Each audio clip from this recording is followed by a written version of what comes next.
You know, there's this game that I used to play all the time with my siblings, friends, even alone, and it was called Castle Crashers.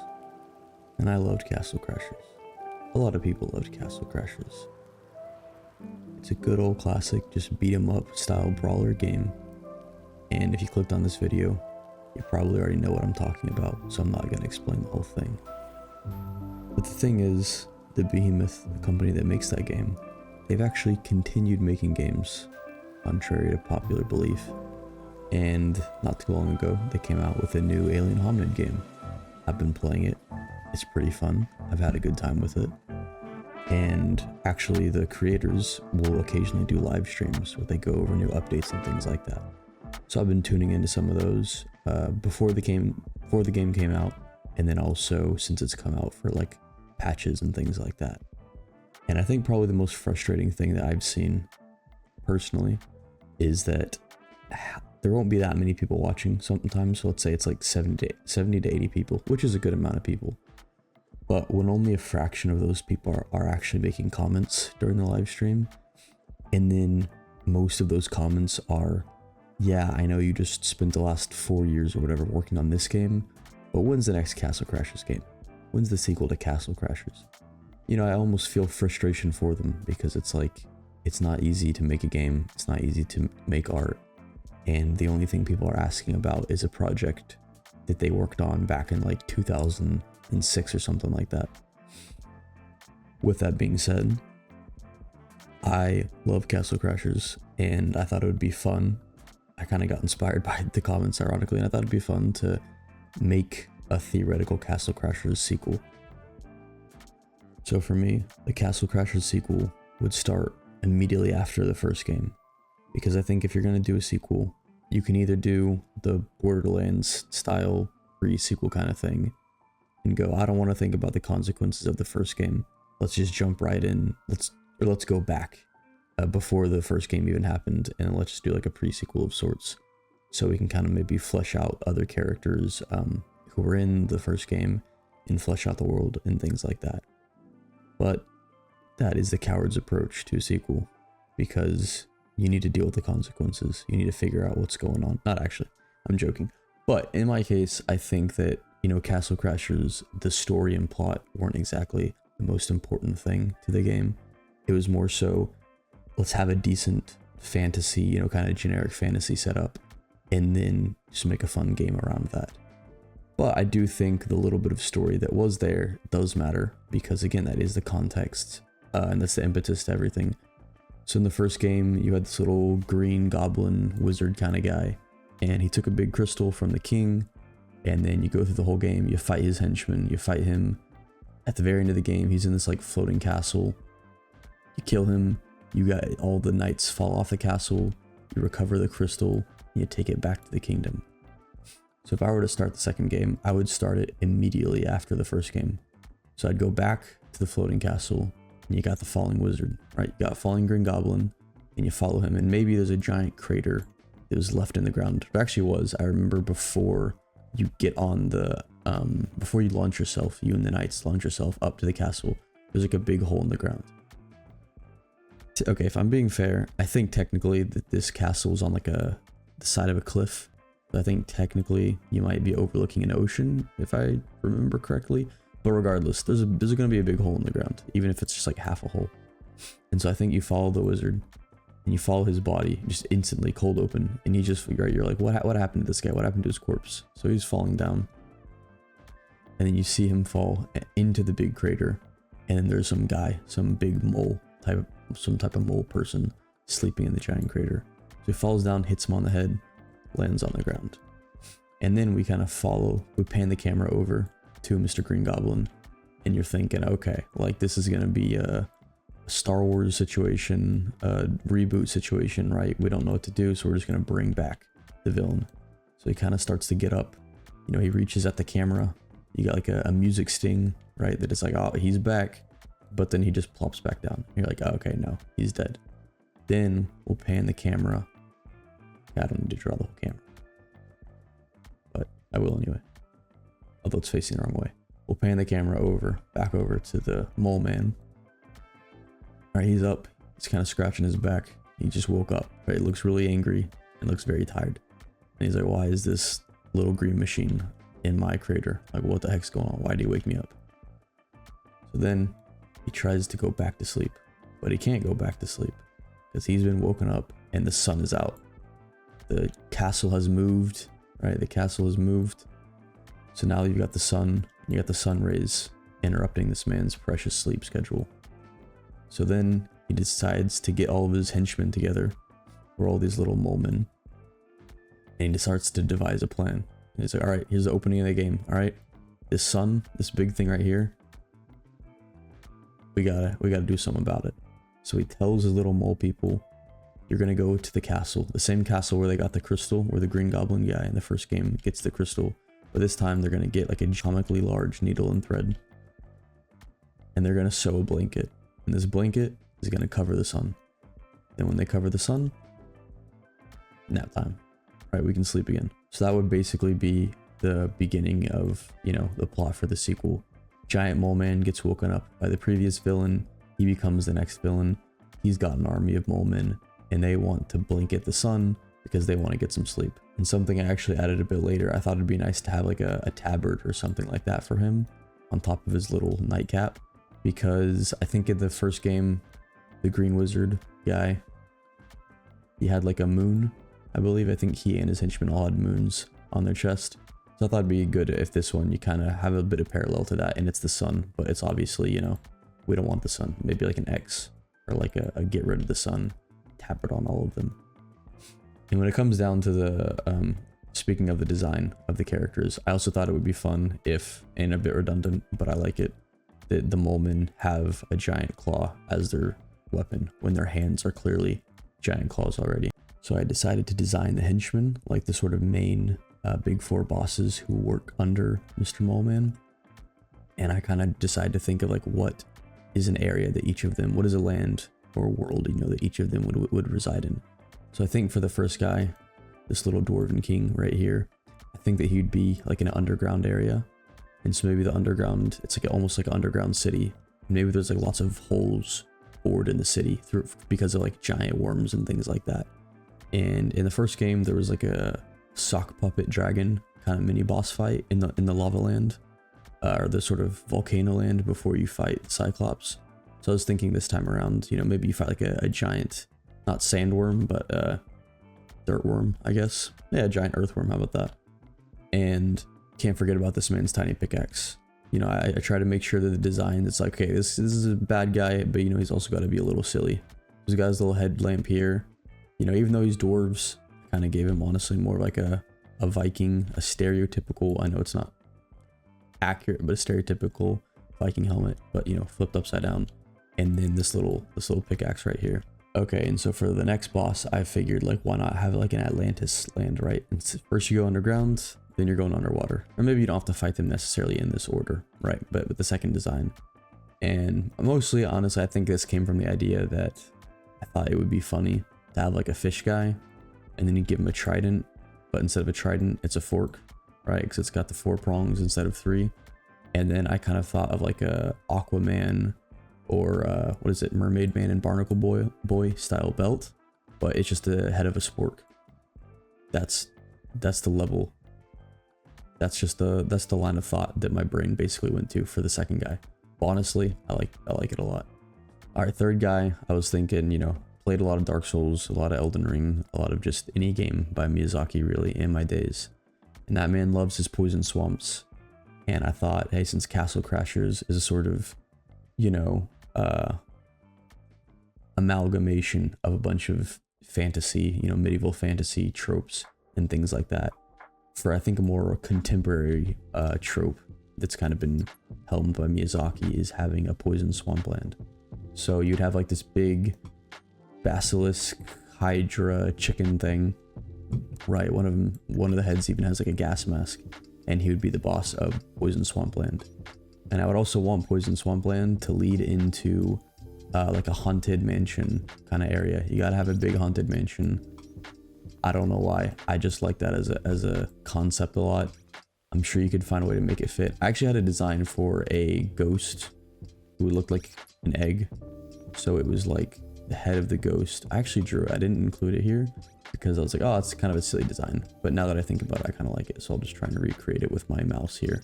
But it was like a ghost with an eggshell, a broken eggshell, right? And then what was holding it together was like a yolk in the middle. And then she had like a little eye and eyelash. And so it was an eggshell, but a ghost. Somehow that fit into the Haunted Mansion land. Maybe it's a breakfast themed Haunted Mansion. Can't really remember. But moving on to the final one. I thought about having like a witch type of character, but kind of with the same thing with the Molman. You know, I wanted to have some silly redundancy. So I thought like, oh, she flies on a broom, but she's not just a witch, she's a fairy witch, right? So she's got these wings that she could also easily fly with, but is not using. And then on top of having the magic broom, she's also got her magic wand. And for her, I was thinking maybe there's like a Zelda, once again, trying to go back to like what are more contemporary fantasy-esque, I guess, tropes and things like that. Maybe you have like a sky island, right? You have an island way above the sky. That's the other thing, I guess, since most of the first game is kind of on flat ground. I thought, you know, like we're gonna go underground, we'll go underwater this time. And then there was the castle at the end of the first game, as I brought it up earlier, but maybe it's more of like a whole land, like a whole area that's up in the sky, and that's where all these flying witches live. And then I also thought one boss I definitely want to see, because I know there were trolls in the first game, but I don't believe there were any giants. So I just thought it'd be really funny if you just fought a giant and you could see his health bar, but he's so big all you could see was his foot, and you'd basically fight his foot. Like that one boss fight in Donkey Kong 64, where I think you have to like punch, what's the guy's name? You gotta punch the crocodile's foot. Other than that, I'd had just like a wish list sort of thing of like, hey, what are a bunch of, you know, what are these other lands just quickly that I would have? And I thought like, you gotta have a sand land because we need to have the return of the beach volleyball, right? Where you hit the volleyball back and forth. Gotta have another one of those. Gotta have a lava land.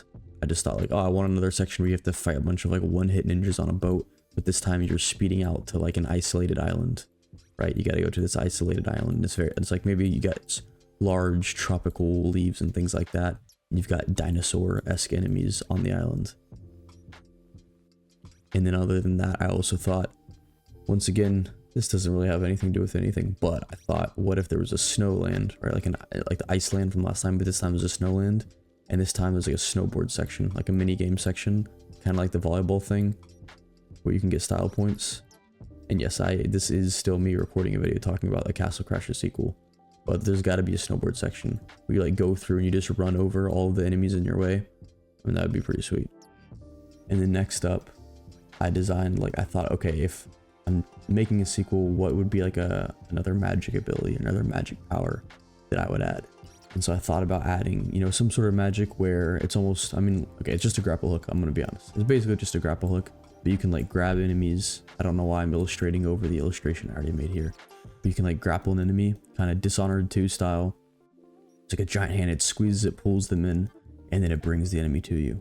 So in some ways it's like I guess it's not quite a grapple hook because you're not grappling, you know, to a ledge. You're grabbing the enemy and bringing him to you. I just thought that would be a good, you know, kind of engaging, fun magic to just, hey, I'll pull the guy in quickly, and then if someone else, you know, maybe they're the fire guy, then they'll use the fire special on him or something like that. I feel like it'd be a good way to bring an enemy kind of towards the party. So if you got your friends here and you can kind of communicate and be like, oh, hey, I'm gonna grapple, you know, maybe like if there's like one of the beefy enemies, I forget what they're called, right? The big burly guys.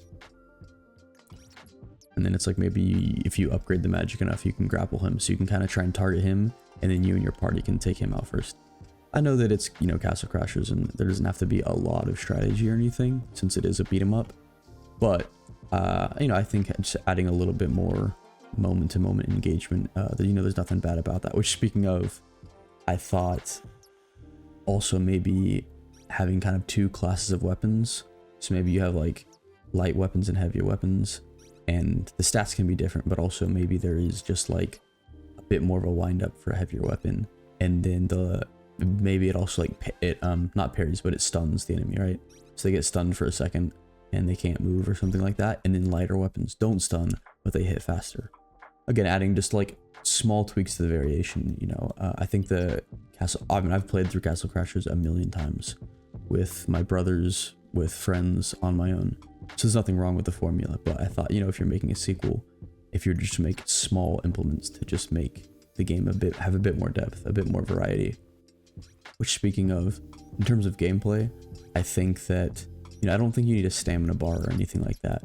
But as I did say, I've played a lot of Souls-likes, and I really do enjoy just the option to press, you know, you press a single button and you get to like dodge roll back or something like that. It just, once again, it adds just that much more engagement to a game. It's not a lot, but it's like, okay, if I'm reading this enemy's attack and he's about to swing, right, because he's winding up, he's gonna come forward, and I just know that I can press a button to move back instead of just holding down on the stick, what's it called, the joystick, right, and walking backwards. I think that instant sort of, okay, I'm pressing a button and then going, adds just a little bit more engagement, and especially for boss fights with like big telegraphed, you know, if the boss fight has a big telegraph attack, like he's about to stomp on the ground or something like that, it adds a little bit more excitement to just have a dodge roll. But I don't think that means adding, you know, stamina or weight classes or anything like that. And then on to the final thing is I sort of did a design for the knights. So I thought to myself, okay, we're gonna have all of these knights. You know, you're gonna have the same knights from the first game. You and your friends got all of your knights to like level 90 or something like that, right? You got really powerful. You maxed out archery, you maxed out magic. Why in the sequel would all of a sudden you be a lot weaker? Once again, the story and I think the continuity of things like that, most people wouldn't really care, you wouldn't really think about. But I do think it adds a bit more to say, okay, we've already done this, we're already ultra powerful, why am I back to square zero with my knight? So I thought, what if along with the thread, what if Mr. Moleman and his crew, this takes place immediately after, right? Immediately after we've beaten the main boss. So you go back to that one basement area in Castle Crashers 1 at the end when all the knights are having like a big party, right? There's like confetti falling from the ceiling. And this is like post that, so everyone's like asleep. And so I thought to myself, what's an in-game way to get rid of the knight? Not really get rid of the knights, but get them out of the game so you have a reason to play as new characters. Because the other thing with Castle Crashers is, since the art style is hand-drawn, I mean, you wouldn't need to even probably, I guess you could do updated animations. We wouldn't really need to update the look of the knights that much. And I think in terms of just visual interest, I think it'd be nice to play as characters who looked a bit visually different. They kept the same style of it being, you know, different knights, each with a different like primary color, but maybe instead of the ones with their helmets down, right, we have some new ones. So I figured, what if whenever Moleman breaks in, he and his henchmen break into the castle, and you're in that basement, all the knights are like drunk, right? They're like passed out on the floor. They've had too much booze, right? And now they're asleep because they partied so hard after saving the world. And so not only does, you know, like in the first game where the magic crystal gets stolen, not only does the Endolent thread get stolen, but each of the four henchmen here they steal one of the knights. And so you will get to play as them, but it's like as you progress through the game. So you'll start off as the characters I'm about to show you, but you'll save the knights, and as you save each one, you know, you get to then unlock them for future playthroughs. And so with that being the case, I thought, you know, it'd be really fun if you played as the saved princesses from the first game, right? It's just a little bit of a role reversal, kind of create a reason to play as new characters. So the princesses wake up and realize that, you know, all the knights have been taken. They're the ones who saved the kingdom the first time.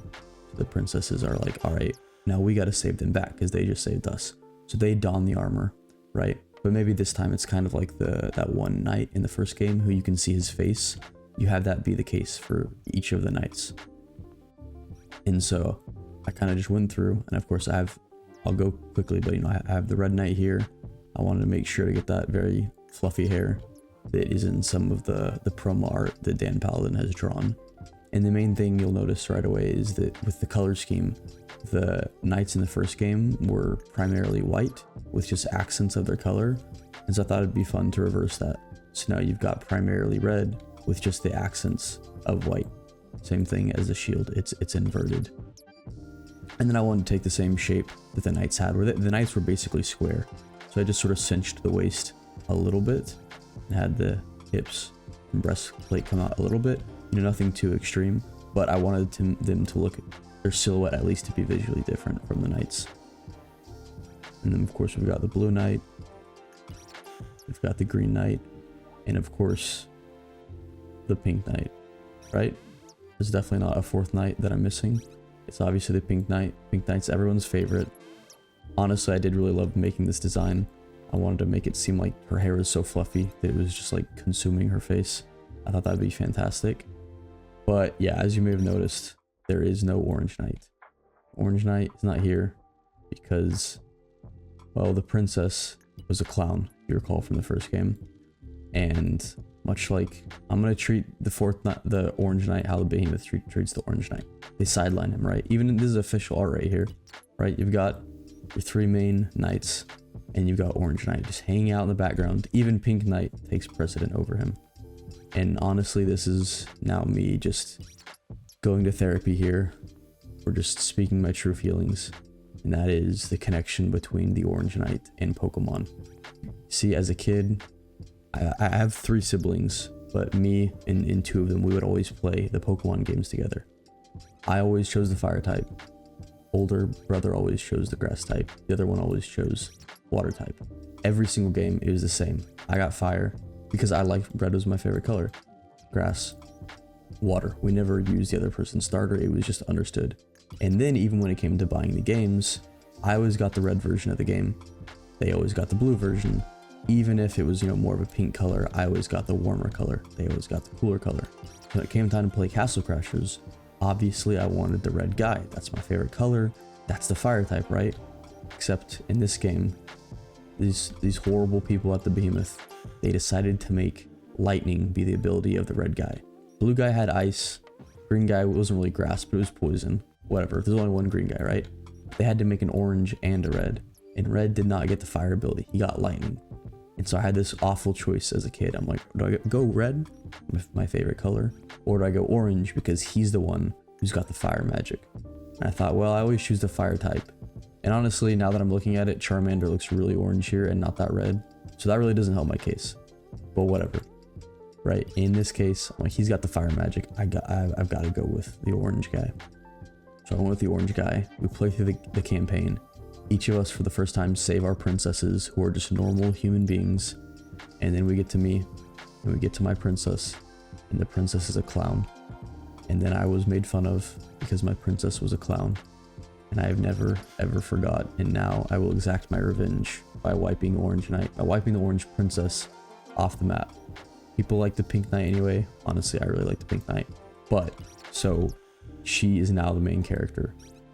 And instead, very, very, very early on, at least is what I was thinking, very early on, maybe you go deeper into the dungeon and the castle. Because I know people still want to play as Orange Princess as well. You go into like a dungeon, right?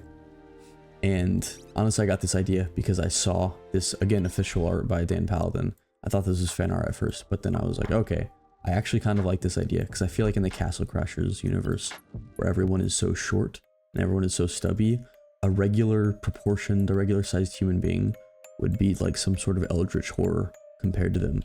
So I thought maybe you take this funny character, right? It's a clown. Your character is descend into the dungeon.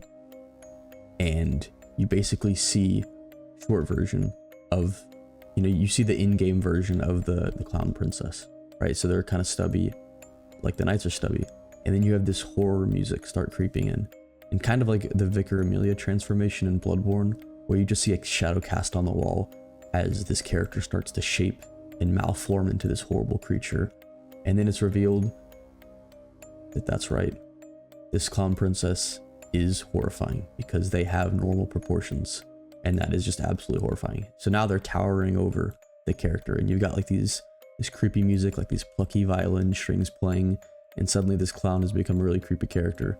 You guys take out the clown, you rescue the real Orange Princess, who's not a clown, because you find out that they just basically replaced them in the first game, and they'd been keeping the Orange Princess locked in the dungeon the whole time, right? So you get some lore reveals you get those sweet story reveals, and you also fight a boss fight almost immediately, and then you also unlock a 5th party member. So now if someone doesn't want to be the Pink Knight, you know, whoever played the Orange Knight, I'm not going to actually punish them because of my own scars with this game, and because of my siblings. So other people, I'm sure, want to play Orange Knight because they played it like I did in their first playthrough. So you get that option very quickly to have the 5th princess. Okay, and so finally, I want to go through just some quick, like, I just figured, okay, if I did want to translate, you know, if I wanted to translate these, you know, fun illustrations, but they're a little more detailed. If I wanted to translate them into the game, what would they look like? And so this is kind of my, you know, version of shrinking the knights down. Same thing, you know, they're pretty stubby. Their head takes up most of their body. The shape of the body is still pretty square, but again, everything's just pulled in just a little bit, just to, again, play with the shape language a bit. And then the main thing is having that open faceplate. So you've got, like, you know, each of the, I think that you can easily identify each of the princesses by their hair alone. And so for each of them, you know, you can see the hair sticking out of the sides. And I think that would be like an easy identifier on top of, you know, the color scheme. And then I also wanted to mock up what one area would look like. So I decided to, you know, illustrate like maybe what would a poison swampland area look like, right? So you got these kind of huts in the background, got these swampy looking, you know, big trees with these vines, and then maybe plumes of poison gas kind of coming out, and they sort of, maybe not radiate's the right word, right? But they've got this extra sort of highlight around them. And then I mostly did this because then I wanted to place the knight that I did in the environment, right? You got a little bit of like water ripple effect, like what would this look like if this was the sequel, while still trying to, you know, match Dan Paladin's art style. And that would be the last thing that I did. But I decided to do one more thing because I put in all this effort into writing a bunch of ideas down, writing a bunch of like going through spreadsheets, be like, okay, what are things that I would want in this theoretical sequel? And, you know, something to keep in mind as well. This is just like one idea. This isn't like one, I don't work at the Behemoth. I'm not in charge of ideas. So if you're like, I hate this idea, I don't like Molman as the villain or whatever, don't worry. I'm not actually helming the project. This was just a fun exercise for me. And then I decided to turn it into a video because I realized, I'm like, hey, I've got like 4 or 5 pages of you know, notes and ideas down for a sequel. And then I've got all these illustrations. Why not turn this into a video? And so I decided to also make one last illustration with all of the princesses fighting like minions of each of the main bad guys. And yeah, I'm gonna go ahead and make this a print actually. So if you watch the video, you got to the end, and you know you want to support me / you just liked the illustration, I decided to make a sort of action shot that you can buy on ArtStation, and I'll put, you know, the link down there if you wanna get a print. But regardless, I thought this was just a fun illustration because, you know, it's like I'll kind of go into a lot of or I'll go into some of the details really fast that I like. But, you know, you've got the poison gas once again. I clearly very much like that idea. You know, it's called Castle Crashers, so they're kind of smashing through the glass of the interior of a castle with all this brickwork. You've got one of the characters using their magic, using the new grapple ability, right? Instead of a lightsaber sword like last time, I thought, what if there was like a glowy mace or something like that for something different? You've got one of the witches down here, right? And you can see she's casting magic on her magic broom. And then you've got one of the sort of poison mask snakes, or basilisks, I guess, being wrangled by like maybe like a whip or something, because I don't think there's a whip weapon in the first game. I thought that would be fun. And then Pink Knight here, I think in Castle Crashers 1, Pink Knight comes with like a lollipop weapon, so I thought it'd be fun to do a sucker this time. And so they're smacking one of the dwarven guys, you know, and it's cracked the lollipop a bit. And then I also wanted to sort of hint at the, you know, land behind it. So there's like some mountains in the background, there's a castle in the background, and then you can see like a giant looming figure with like these big hands, maybe the mole man, right, in the background. And then you've got some sun rays coming in. So yeah, I did this for fun, but I also did, just for copyright reasons, try and change up a bit of the designs to make them a little more legally distinct from Castle Crashers. I don't know how all that works, but I didn't want to like infringe on anything. So yeah, it's like I changed like some of the symbols and in some of that just to make it a little bit more distinct as well. And actually, I keep on saying one last thing, but one last thing. What's funny is I think this took me, if you've seen my Bloodborne video, my first one, I think I mentioned this painting took me like 18 to 19 hours to do. This one probably took me something similar. I want to say like 16 hours, which you wouldn't think so because the rendering is a lot more simplistic. The art style is a lot more simplistic. But as you'll actually see in this breakdown time lapse that I just have here as well, I went through a lot of passes because everything's so simple. It's like I can't get away with, you know, in a painting, I can leave things a lot more messy, or I can kind of hide things, or I don't need to define them because that's part of just the style I'm going with. But here, because everything is a lot more simplistic, everything, you know, you can't really hide any imperfections, so you actually need the line work to be pretty locked in.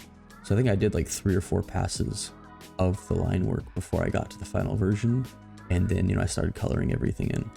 That was just kind of a fun, like, hey, you know, it's fun to, I think, at least for me, I think it's fun to kind of hear the breakdown of like an artist and how they work, because you wouldn't think would take nearly as long as something like this, but sometimes, you know, it being a simpler style can actually take longer. And yeah, that's about it. Thank you so much for watching. If you got all the way to the end, I appreciate it. That's my, you know, imagining a Castle Crashers sequel. And yeah, I'll let you just watch the rest of this illustration and appreciate it. Thank you.